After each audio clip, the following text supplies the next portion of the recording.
ప్రస్తుత కాలంలో ఏ తహసీల్దార్ కార్యాలయానికి వెళ్ళినా, రాష్ట్ర వ్యాప్తంగా ఎటు వెళ్ళినా ప్రస్తుతం వేధించే సమస్య అధికారులకు కానీ, అలాగే రాజకీయ నాయకులకు కానీ, ప్రజలకు కానీ తలనొప్పిగా ఉండే సమస్య ఏంటి అని ప్రభుత్వంగా ఉంటే, ధరణి అనేది చాలా మందికి అర్థం కాక చాలా మంది ఇబ్బందులకు గురవుతున్నారు. అసలు ధరణి ఎలా అప్లై చేయాలో కూడా చాలా మంది గ్రామీణ ప్రాంతాల్లో తెలియదు. అసలే ఇది పినపాక ఏజెన్సీ ప్రాంతం, చాలా మారుమూల ప్రాంతం. ఈ ప్రాంతంలో ధరణి గురించి తెలియక చాలా మంది దళారులను ఆశ్రయించే పరిస్థితి కూడా ఉంది. ఆ ధరణి వల్ల వచ్చే లాభాలు ఏంటి, ఆ ధరణి ఎలా అప్లై చేసుకోవాలి, ధరణి వల్ల ఎటువంటి లాభాలు ఉన్నవి అన్నది ఈరోజు ప్రముఖ తహసీల్దార్, సీనియర్ తహసీల్దార్, పినపాక తహసీల్దార్ సూర్యనారాయణ గారిని అడిగి పూర్తి వివరాలు తెలుసుకుందాం.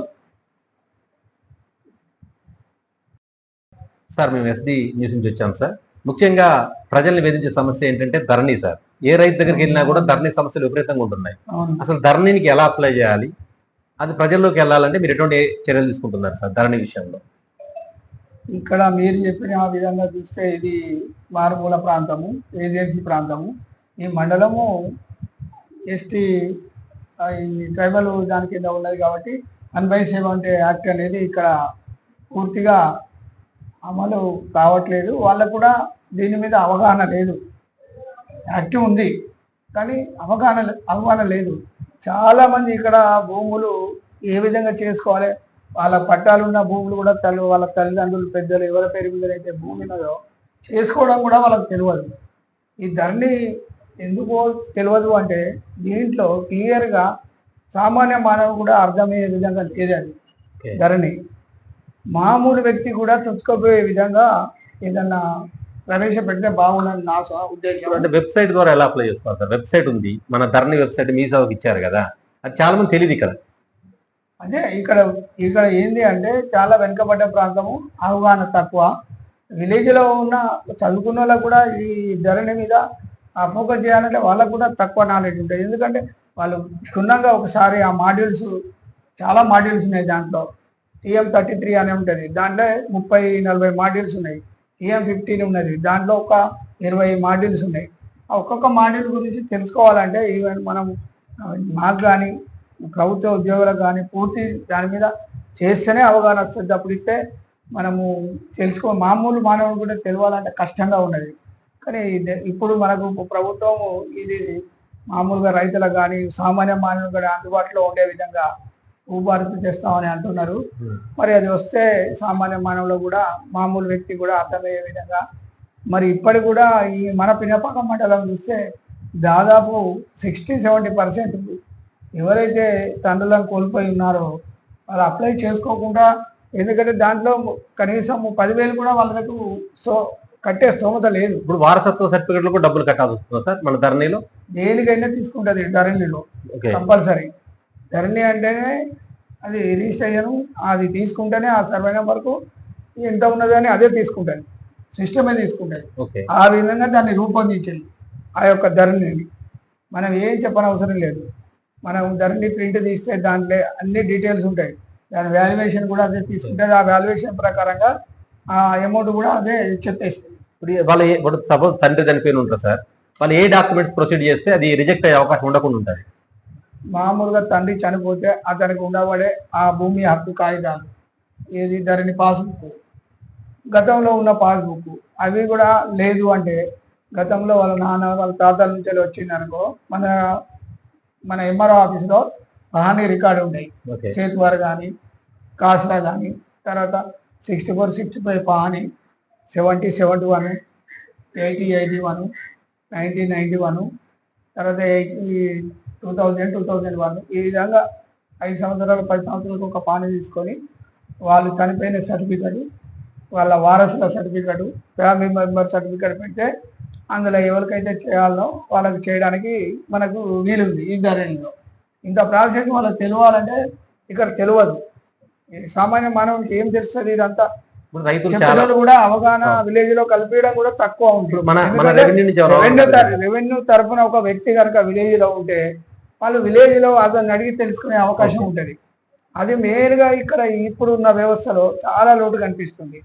ప్రజలకు రెవెన్యూ తోటి పుట్టుకతోటే రెవెన్యూ తోటి సంబంధం. పుట్టుకే భూమి మీద పుట్టుకుంటాం. భూమి అంటే రెవెన్యూ అంటే భూమి, మనం పుట్టేదే భూమి మీద. కానీ ఆ భూమికే సంబంధం లేకుండా పోతున్నాడు మనిషి. కనీస అవగాహన తీర్చుకోవాలంటే వాళ్ళకి అందుబాటులో ఉండే ఒక విలేజ్ అధికారి ఉండాలి రెవెన్యూ తరఫున. ఉంటే అతనికి అవగాహన ఉంటుంది. సామాన్య మానవుడు కూడా ఇంటి దగ్గరనే ఉంటాడు కాబట్టి, ఊళ్ళోనే ఉంటాడు కాబట్టి పోయి తెలుసుకునే అవకాశం చాలా ఉంది. ఇది ఇప్పుడు మరి ప్రవేశపెడుతున్నారని మన ప్రభుత్వం, కొత్త ప్రభుత్వం, కాంగ్రెస్ గవర్నమెంట్, మన సీఎం గారు ప్రకటించారు. మరి దాదాపు ఈ సంవత్సరంలోనే చేస్తారని తెలుస్తున్నది మీడియా ద్వారా. మరి అట్లా కనుక చేస్తే చాలా మంచి పథకం అది. విలేజ్లో ఒక ఆఫీసర్ ఉంటే ప్రతి సమస్యలు పట్టించుకుంటాడు. ఏ చిన్న అవసరం ఉన్నా అతను పోయి అడిగితే క్లుప్తంగా చెప్పడం జరుగుతుంది. ఎందుకంటే అతనికి అవగాహన ఉంటుంది.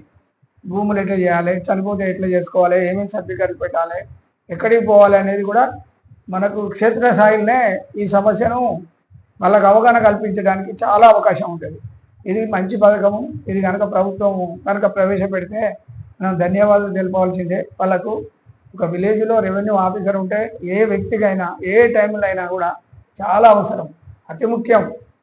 భూమి మీద పుట్టిన పిల్లగాని పుట్టిండు రాసుకుంటాడు, ఆయన పెరిగిండు, ఏ స్కూల్కి పోతాడు, సర్టిఫికేట్ ఇస్తాడు, ఆ కులం మీదనే సర్టిఫికేట్ ఇస్తాడు, ఆయన రాసుకుంటాడు రిజిస్టర్లో. ఆ రిజిస్టర్ని మళ్ళీ పై అధికారి ఆ విలేజ్ నుండి మన ఎంఆర్ ఆఫీస్కి వస్తుంది. అక్కడ కూడా వాళ్ళు ఏఎన్ఎంలు ఆయాలు ఉంటారు, వాళ్ళు కూడా రాసుకుంటారు. ఆశా వర్కర్లు ఉంటారు, వాళ్ళు రాసుకుంటారు. క్షేత్రస్థాయిలో ప్రజలకు వీళ్ళు చేరవేయడానికి భూమికి సంబంధించి మాత్రం అందరి సమస్య, ప్రజల సమస్య ఫస్ట్ భూమే. ఆ భూమి సమస్య తీర్చాలంటే, భూ రికార్డులను రాయాలంటే ఒక విలేజ్లో ఒక వ్యక్తి అవసరం ఉన్నది. అది ప్రభుత్వం ప్రవేశపెట్టిందని తెలిసింది. చాలా మంచి విషయము. దాన్ని ప్రతి ఒక్కరూ హర్షించదగ్గ విషయము. నేను మాత్రం చాలా ప్రజలకు అత్యుత్తమైన సేవలు అందించడానికి అవకాశం ఉండే వ్యక్తి ఊళ్ళో ఉంటే చాలా మంచిదని నేనైతే వాళ్ళకి ధన్యవాదాలు తెలుపడానికి సిద్ధంగా ఉన్నాను. ఇప్పుడు రెండోసారి 1969 మీరు మన వారసత్వం గురించి మాట్లాడుతున్నాం సార్. కొంతమంది ఇక్కడ ఏంటంటే సార్, గతంలో 69 కంటే ముందు వలస వచ్చి, అంటే అప్పుడు వచ్చి ఉండొచ్చు, గతంలో వచ్చి ఉండొచ్చు. వాళ్ళు ఏంటంటే సార్, అప్పుడు కొన్ని రికార్డులో పేరున్నాయి, కొంతమంది రికార్డులో లేదు, కానీ 69 కాగితాలు మాత్రం ఉన్నాయి సార్. మరి వాళ్ళకి ఎలా మరి మీరు బట్టలు 1/70 యాక్ట్ అనేది 70లో వచ్చింది. ఆ 70 కంటే బిఫోర్ కూడా కొన్ని వాళ్ళు చాలా మంది ఉన్నారు, రావట్లేదు. ఆ కాగితాలు పట్టుకొని మా దగ్గరకు వస్తే మేము అలా చేయడానికి మేము సిద్ధంగానే ఉన్నాం, చెప్తున్నాం కూడా. కానీ క్షేత్రస్థాయిలో ఇది ప్రజలకు చూసుకుపోవాలంటే పోవట్లేదు. వాళ్ళకి తెలియాలి క్షేత్రస్థాయిలో. ఏదో మనం ఉన్న కాడ మన ఊరు ఉంది, ఆ ఊళ్ళో ఒక ఆఫీసర్ ఉంటే అయ్యాకి కాగితం ఏంటి అంటే చూస్తాడు, చూసి చెప్తాడు, అయ్యా ఇది మీరు 68లో కొన్నారు, ఇది ఇప్పుడు చేసుకుంటే మీకు వస్తుంది అని చెప్తాడు. అటువంటి వ్యక్తి కూడా ఊళ్ళో లేకపోవడం చాలా ఇబ్బందికరంగా ఉన్నది ప్రజలకు.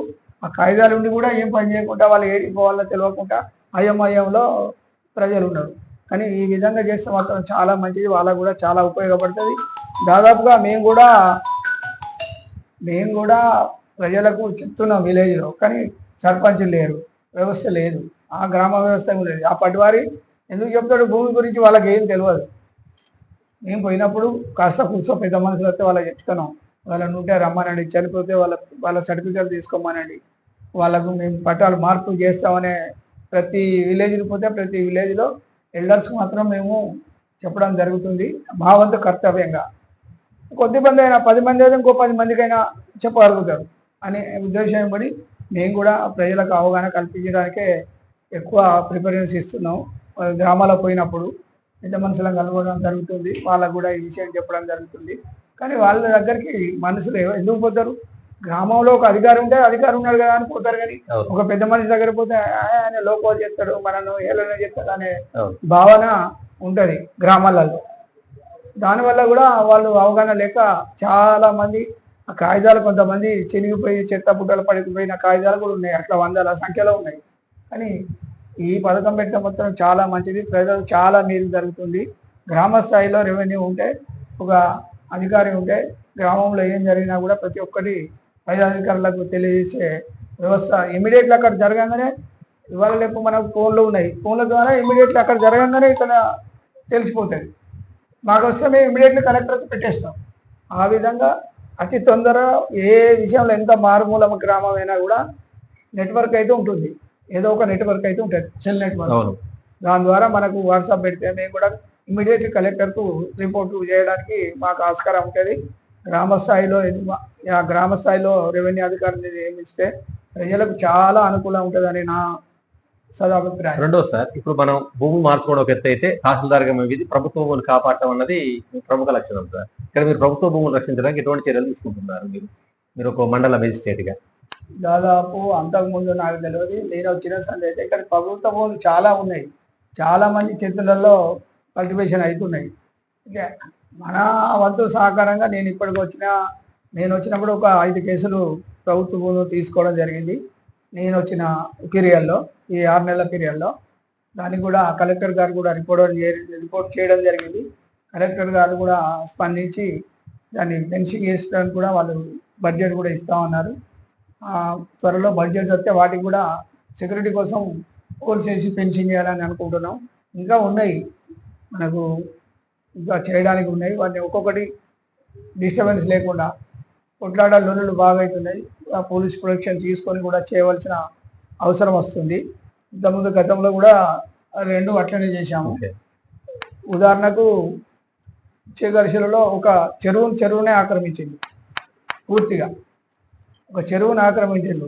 49 ఎకరాల 17 గుంటల చెరువును మొత్తం ఏం లేకుండా దున్నేసి వ్యవసాయం చేస్తున్నారు. అది చాలా కొట్లాటలు, దాని మీద గొడవలైనవి.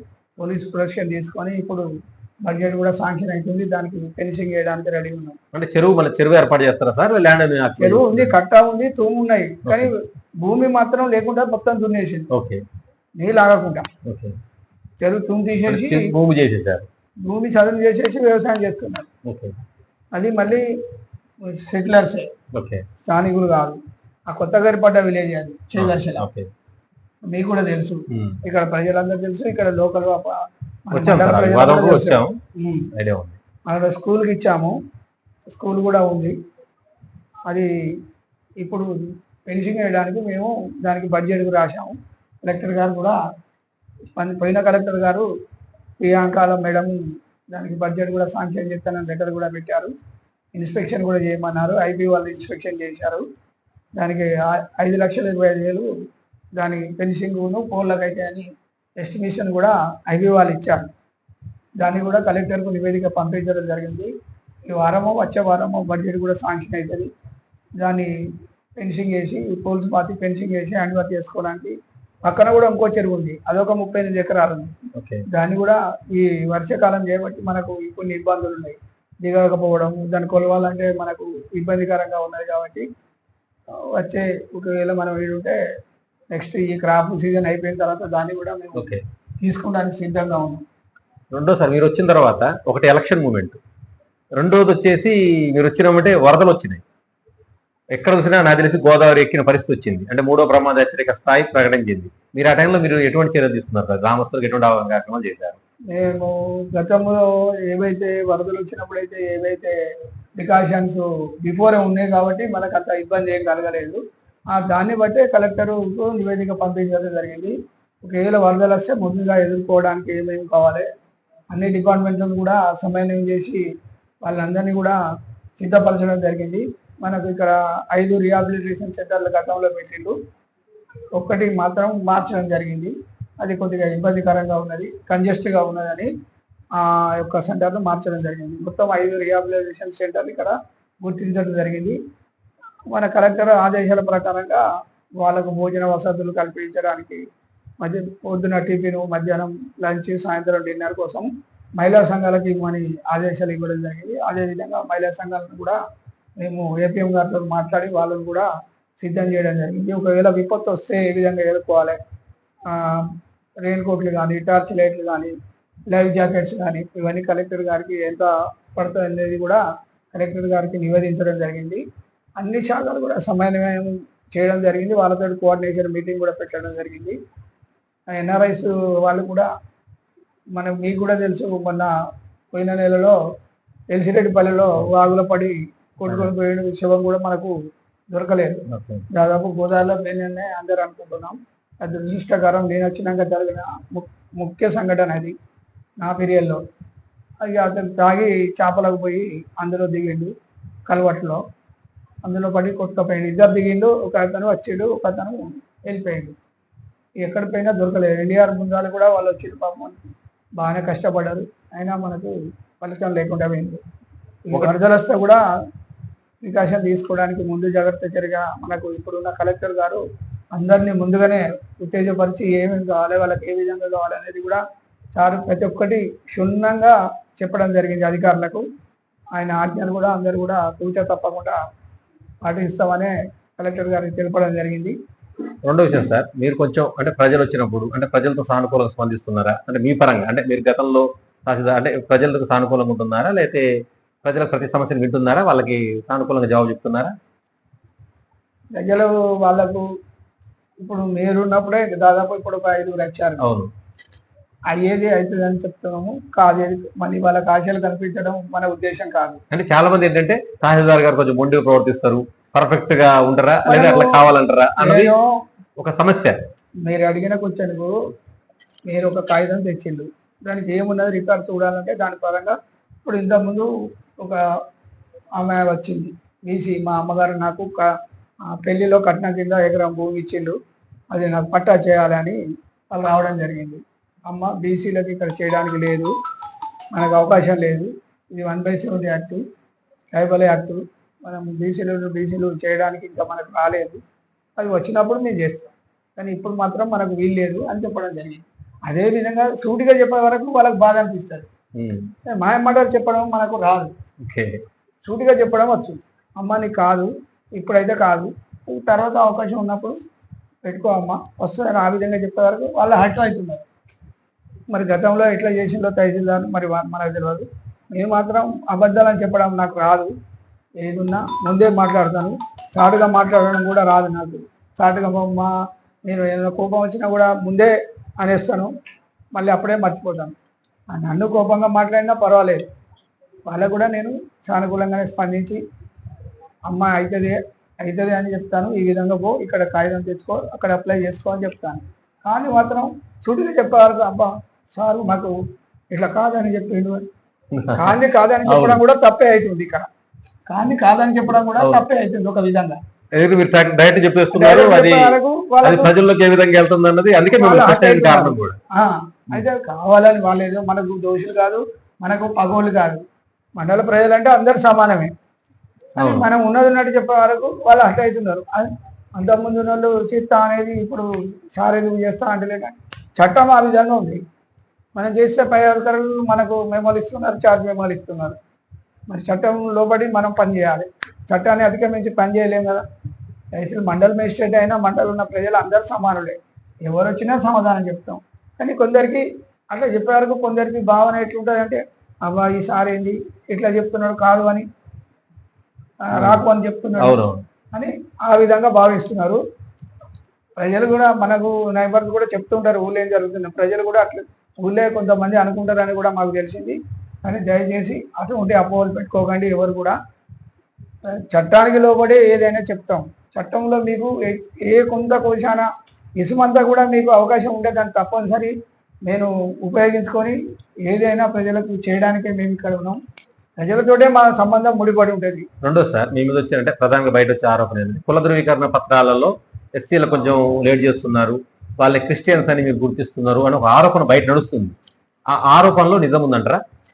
ఆ ఆరోపణలు చేయడం అనేది ఇట్లనే ఒకరు తర్వాత ఒకరు చెప్పుకుంటున్నారు. వాస్తవంగా ప్రతి ఊళ్ళో చర్చ్ ఉంది.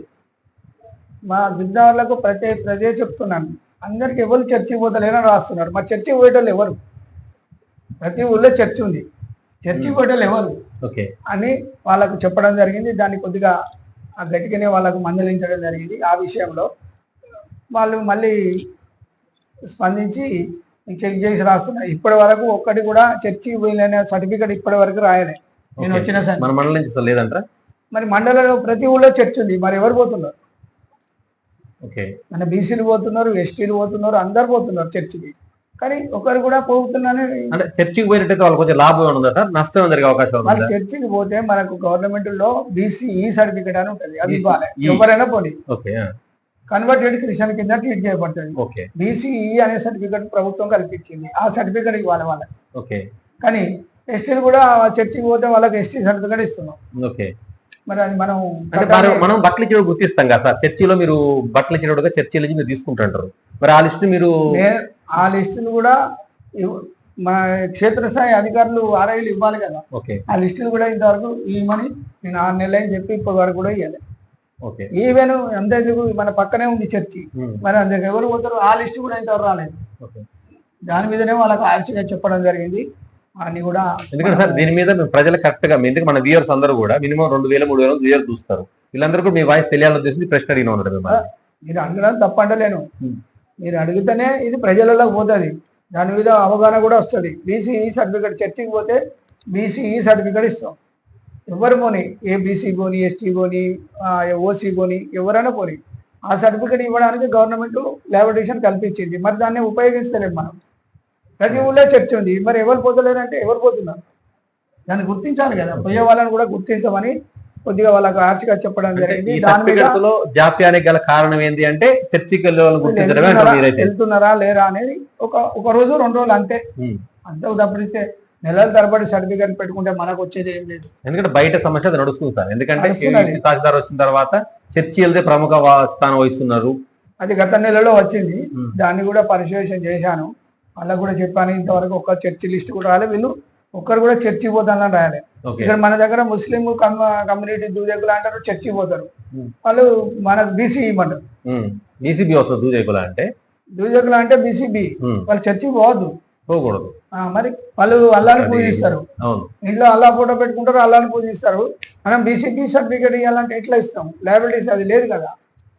దాన్ని కొద్దిగా ఒక రోజు 2 రోజులు మనం వెరిఫికేషన్ చేసి తర్వాత మనం ఇస్తున్నాం. అంతే తప్ప ఇది ప్రజల్లో ఈ విధంగా పోయింది కాబట్టి, ఈ విధంగా మనం 1 రోజు 2 రోజులు ఆపినాం కాబట్టి ఇక్కడ కొంతమంది దాన్ని రూమర్స్గా క్రియేట్ చేసి చెప్తున్నారు. అంతేగాని వాళ్ళకు మన వాళ్ళ దుష్మన్లు కాదు, మనకేమైనా పగోళ్ళు కాదు, వెరిఫై చేసి ఇస్తాం అంతే. టైం ఉంటుంది కదా, ఒక క్యాస్ట్ సర్టిఫికేట్, ఒక ఇన్కమ్ సర్టిఫికేట్, ఒక 7 రోజులు, ఒక నివాస సర్టిఫికేట్కి 7 రోజులు బోర్డు మీద కూడా ఉంది, అది ప్రభుత్వం కల్పించినది. దాన్ని బట్టి ఇప్పుడు సర్టిఫికేట్ ఇవ్వండి, ఇప్పుడు నాకు కావాలి అంటే. అదే కులం సర్టిఫికేట్ అయితే 1 మంత్ మీకు, అవును 1 మంత్ రాసి ఉంటుంది. మరి నెల రోజులకి ఇస్తాం, ఊకుంటారా? ఇదే వాయిస్ పబ్లిక్లో ఉంది కదా, మళ్ళీ నెల రోజుల తర్వాత తీసుకోవాలి కదా. ఇప్పుడు ఇచ్చేది ఎల్లుండే వస్తారు. అవును, అసలు స్టాఫ్ తక్కువ ఉంది, తక్కువ ఉంది, 2 ఆర్ఐలే ఉన్నారు. సరిపడా మనకు ఇక్కడ సిబ్బంది కూడా ఉండాలి.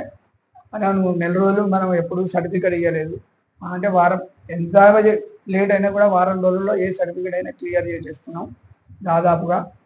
ఈ వాళ్ళను మనం ఇబ్బంది పెట్టడం అనేది మన ఉద్దేశం కాదు, అందరు ప్రజలే. సమస్య వస్తున్నాయా సార్, కోడ్ నుంచి కానీ ఇటు నుంచి కానీ? కోడ్ పట్టాలే, ఫారెస్ట్ నుంచి ఇప్పుడు ఫారెస్ట్ పట్టాలు ఇచ్చారు వాళ్ళు. బ్యాంకర్లకు లోన్ ఇవ్వడానికి బ్యాంకర్లకు కూడా లిస్ట్ ఇచ్చారు.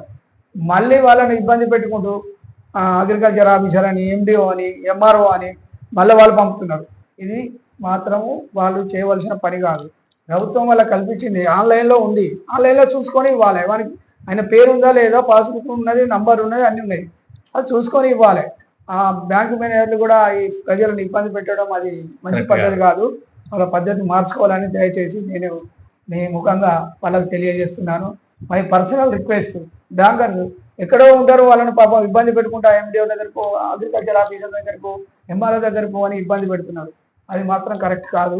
దయచేసి మీరు అది బ్యాంకు మేనేజర్లు గమనించి వాళ్ళని ఇబ్బంది పెట్టకుండా మీ లిస్ట్ మీకు ఏదైతే ప్రభుత్వం కల్పించిందో దాంట్లో వాళ్ళకు ఉంటేనే ఇవ్వండి, లేకుంటే ఇవ్వకండి. ఎవరైతే లేరో లిస్టు ఫారెస్ట్ వాళ్ళకు రాయండి, వాళ్ళు చెప్తారు. ఎవరికైతే అందులో మీకు లిస్టులో ఏ పేరు అయితే లేదో, పాస్బుక్ నెంబర్ లేదో అటువంటి గుర్తించి మీరు ఎఫ్ఆర్ఓకు రాయండి, వాళ్ళు క్లియరెన్స్ ఇస్తారు. ఫారెస్ట్ వాళ్ళు కదా పట్టాలు ఇచ్చింది, రెవెన్యూ అయితే మాకు రాయండి, మేము వెరిఫై చేసి మేము మీకు లిస్ట్ ఇస్తాం, చెన్నునా కాదా అనేది. అంతేకాని ప్రజలను ఇబ్బంది పెట్టుకుంటూ అక్కడి నుంచి రాజపేట నుంచి ఇక్కడికి వస్తున్నారు. రాజపేట శివార్లో మన కలిసే ఉంటుంది కదా, అక్కడి నుంచి ఇక్కడ పంపిస్తున్నారు. అది ఇదేంటి, బ్యాంకర్ల మీటింగ్లో కూడా చెప్పడం జరిగింది, మీరు ప్రజలను ఇబ్బంది పెట్టకండి, మీ దగ్గర ఉన్న లిస్టులో మీ ఆన్లైన్లో చూసుకోండి, వాళ్ళు ఉంటే వాళ్ళకి ఇచ్చేయండి, ఆ విధంగా చెప్పడం జరిగింది. దయచేసి ఇది బ్యాంకు మేనేజర్లు దయచేసి తప్పనిసరిగా గమనించాలని నా పర్సనల్ రిక్వెస్ట్. ప్రజలను వాళ్ళ ఇబ్బంది పడుతున్నారు, ఎక్కడి నుంచో వస్తున్నారు దూరం ఉండి. నాకు చెప్పినాయే నేను చెప్తున్నా, నేనే కొత్తగా క్రియేట్ చేసి చెప్పినాయి కాదు. ప్రజలు రాజపేట నుంచి వచ్చి సార్ మాకు అక్కడ ఇస్తలేరు సార్ ఏమనంటే మీ దగ్గర పొమ్మంటున్నారంటే రెవెన్యూ పట్ట కాదు కదా, అది ఫారెస్ట్ పట్టా ఇచ్చిండ్రు, ఆన్లైన్లో ఉంది, ఆన్లైన్ చూసుకొని ఇవ్వడం జరుగుతుంది. అంతేగాని తహసీల్దార్ దగ్గర తహసీల్దార్ దగ్గర ఎందుకు ఉంటుంది? ఉండదు కదా. అదనపు బర్డెన్ అవుతుంది. అదే మనకు అదనంగా సిబ్బంది లేదు, మనకి ఇక్కడ బర్డెన్ ఎక్కువ అవుతుంది, వాళ్ళకి ఇబ్బంది అవుతుంది. దీని తోడు మీరు స్పెషల్ ఆఫీసర్ కూడా మీరు బాధ్యతలు నిర్వహిస్తున్నారు సార్. ఈ స్పెషల్ ఆఫీసర్ గా ఇదేమన్నా మీకు బర్డెన్ అవుతుందా? స్పెషల్ ఆఫీసర్ గా బర్డెన్ లేదు. ఏదైతే జీపీలలో వాళ్ళ పదవి కాలం అయిపోయిందో అక్కడ స్పెషల్ ఆఫీసర్లను నియమించడం జరిగింది. ప్రభుత్వం ఆదేశాల మేరకు జిల్లా కలెక్టర్ ఆదేశాలు ఇవ్వడం జరిగింది. ఆ మేరకు నేను జానంపేట, టీ కొత్తగూడెం, శేగర్శల ఈ మూడింటికి స్పెషల్ ఆఫీసర్గా వ్యవహరించడం జరుగుతుంది. అక్కడ ఏది కూడా ఇబ్బంది కలగకుండా పారిశుద్ధ్య పనులు కానీ వేరే ఇతర పనులు కానీ ప్రజలకు ఇబ్బంది కలగకుండా వాళ్ళకు కూడా ఆదేశాలు తప్పనిసరిగా ఆదేశాలు ఇవ్వడం జరిగింది. వాళ్ళు కూడా కరెక్ట్గా చేస్తున్నారు. నేను కూడా విజిటింగ్ చేసి ప్రజలను కూడా కొంతమందిని విచారించడం జరిగింది. దాంట్లో మనకు తేలింది అంటే వాళ్ళు కరెక్ట్గా పొద్దున్నే 6 గంటలకు పారిశుద్ధ్య కార్మికులు ఇక్కడ లీకేజీలు ఉన్న ఈ వర్షాకాలం లీకేజీల వల్ల చాలా ఇబ్బంది కలుగుతుంది. కలుషిత నీరు వల్ల ప్రజలు ఇబ్బంది పడతారు. ఈ వాటర్ ట్యాంక్ దగ్గరికి వెళ్ళాం, మనం వాటర్ ట్యాంక్ పరిశీలన చేసాం. కంప్లైంట్ వస్తే దాన్ని కూడా క్లీనింగ్ చేయడం జరిగింది, బ్లీచింగ్ చేయడము, రోడ్లు వెంబడి ఏదైనా బొందలు ఉంటే దాంట్లో బాల్స్ వేయడము, అవన్నీ కూడా చేస్తున్నారు. రికార్డు కూడా మెయింటైన్ చేస్తున్నారు. అది కూడా క్షుణ్ణంగా పరిశీలించడం జరిగింది. వాళ్ళు పర్వాలేదు, సంతృప్తికరంగానే ఉన్నదని నేను భావిస్తున్నాను. మీకు లాస్ట్ ప్రశ్న సార్, మీ కింది స్థాయి ఉద్యోగుల నుంచి మీకు ఎటువంటి సపోర్ట్ అందుతుంది? మీకు పూర్తి స్థాయిలో సహకారం అందుతుందా? మీ పని చేయాలంటే కింది స్థాయి అధికారుల సపోర్ట్ కూడా మీకు ఉండాలి. ఇప్పుడు మీరు 50 చేస్తే వాళ్ళు 50 ఉంటుంది, అంటే వాళ్ళది కూడా ఉంటుంది. వాళ్ళని మీకు పూర్తి సపోర్ట్ అందుతుందా? మీరు అడిగిన ఈ విషయంలో స్టాఫే ఉన్నదే తక్కువ ఉన్నారు. ఆఫీస్ స్టాఫ్ మనకు ఒక 10 days కిందనే మనకు టీటీ గారు రావడం జరిగింది. ఒక RI ట్రాన్స్ఫర్ అయితే ఇంకో RI రావడం జరిగింది. అదనంగా మనకి ఇక్కడ పోస్టులు కూడా ఖాళీ ఉన్నాయి. ఇక వర్క్ బర్డెన్ ఉంది. అందరికీ టెన్షన్ మీద మాట్లాడవచ్చు, నేను మాట్లాడవచ్చు, వాళ్ళు మాట్లాడవచ్చు. కానీ పని ఒత్తిడి వల్లనే కానీ వాళ్ళ దురుద్దేశం పెట్టుకొని వాళ్ళను మనం అనడం కానీ వాళ్ళు మనల్ని అనడం కానీ అటువంటి ఉద్దేశాలు ఏం లేవు. ఇక్కడ ఏ సమస్య ఉన్నా ఏ పని ఉన్నా ఫస్ట్ మనకు పై అధికారుల ఆదేశాలను అనుసరించి పని చేయవలసి ఉంటుంది. కలెక్టర్ ఆదేశాలు మొదలు పాటించాలి. తర్వాత POITDA ఉంది, మనకు RDO ఆఫీస్ ఉంది, 3 అధికారులు ఉంటారు. ఓకే, మనం కలెక్టరు ఎమర్జెన్సీ అంటే ఫస్ట్ కలెక్టర్ అటెండ్ కావాలి. సెకండ్ PO గారు ఏదైనా ఎమర్జెన్సీ అంటే PO గారు అటెండ్ కావాలి. తర్వాత RDO గారు ఏదైనా ఎమర్జెన్సీ అంటే దాన్ని అటెండ్ కావాలి. దాంట్లో 1-2 రోజులు ఎట్లాగో మనం ఇన్ఫర్మేషన్ ఇయ్యట్లో 1-2 రోజులు పడుతుంది. అంతేగాని మనం వారాల తరబడి అయితే ఎటువంటి సమస్యను కూడా పెట్టడం జరగలేదు. ఇక్కడ కొద్దిగా అనుభవమైన సీనియర్ అసిస్టెంట్ ఉన్నాడు, ఏదన్నా ఆయన చూసుకుంటాడు. ఇప్పుడు కొత్తగా 2వ RI వచ్చాడు. ఆయన గతంలో RDO ఆఫీసు భద్రాచలంలో చేసిన 12 సంవత్సరాలు. అతను కూడా ఎక్స్పర్టు. ప్రజా సమస్యలు, ల్యాండ్ సమస్యలు కానీ కోర్టు సమస్యలు కానీ అతనికి బాగా తెలుసు. ఇప్పుడు ఆయన సపోర్ట్ కూడా తీసుకొని ఎటువంటి సమస్య లేకుండా తొందరనే మేము క్లియర్ చేయడం జరుగుతుంది. మాకు ఆఫీసులో ఇబ్బంది ఏం లేదు. ఎట్లాగో ఉంటే ఒక సమస్య వచ్చినప్పుడే నువ్వు తొందరగా పనిచేస్తావు అని కామన్గా మనం మాట్లాడుకుంటాం. అంతే తప్పిస్తే ఎవరి మీద ఈర్ష్యలు పగలు మనకు ఏం లేవు. ఇప్పుడు ఫైనల్గా మన వ్యూవర్స్కి మీ మండల ఆఫీస్ నుంచి ఎటువంటి సందేశం ఇస్తున్నారు? ప్రజలకు ఎటువంటి సందేశం ఇస్తున్నారు మీరు? నేను ఇక ఈ మండల తహసీల్దార్గా ప్రజలను కోరేది ఏంటంటే, మీకు ఎటువంటి అవసరం ఉన్నా మీరు దళాలను ఆశ్రయకుండా నేరుగా మీరు ఆఫీస్కి వచ్చడానికే నేను కోరుకుంటున్నా. దయచేసి అందరూ గమనించాలి. మీరు వస్తే ప్రతి సమస్యకు సొల్యూషన్ దొరుకుతుంది. మనం ఇంటికానే ఉంటే మనకు ఇంటికి వచ్చి సమస్య ఎవరు చెప్పరు. మనకు నొప్పి లేస్తుందంటే డాక్టర్ దగ్గరికి పోతేనే గోలిస్తాడు. ఆ విధంగా మీకు ఏమైనా భూమిలో ప్రతి భూమి సమస్య ఏదున్నా కూడా నేరుగా ఎవరు లేకుండా మీరు ఆఫీస్కి వస్తే ఎవరైనా స్పందిస్తారు. నేనుంటే నేను బయట పోకుంటే నేనుంటే తప్పనిసరి నా దగ్గరికి వస్తారు. ప్రతి ఒక్కరికి వివరంగా చెప్తాను ఏ విధంగా చేయాలని. దయచేసి మీరు ధరలను ఆశ్రయించకుండా ఆఫీస్కి రావాలని మీ అందరికీ మనవి చేస్తున్నాను. చూశారు కదా తహసీల్దార్ గారి ఇంటర్వ్యూ. సార్ ఏమంటున్నారంటే, నేను ఏదైనా సరే స్ట్రైట్గా చెప్తాను. ఈ సార్ మాట ఎలా ఉంది అంటే, కొట్టి నమ్మే పెట్టిద్ది, తిట్టి నమ్మే పెట్టిద్ది, కాబట్టి నా మాటలే కూడా తీసుకోవద్దు, పని ఒత్తిడి వల్ల ఎవరిని కోపగించుకున్నాను తప్ప ఏం లేదన్నారు. రెండు, సార్ మీద వచ్చే ప్రధాన అభియోగం కుల ధృవీకరణ పత్రం లేట్ అన్నారు. సార్ కూడా ఏంటంటే నిజాయితీగా ఎవరు చర్చకి వెళ్తున్నారు, వాళ్ళకు కూడా నిజాయితీ సర్టిఫికేట్లు మంజూరు చేయాలనే జాప్యంతో చేస్తున్నారు తప్ప వేరే కారణం లేదని చెప్తున్నారు. అలాగే ధర్నీలోని సమస్య నుండి నేరుగా తను సంప్రదించామంటున్నారు. అనంతరం ఎటువంటి సూచనలు చేసుకోవాలో వివరించారు. సార్ సూచనలు పాటించాలని ప్రజలను తెలియజేయాలని మీ ఎస్పీని కోరుకుంటూ ఇంతటితో సార్ ఇంటర్వ్యూ ముగిస్తున్నాం.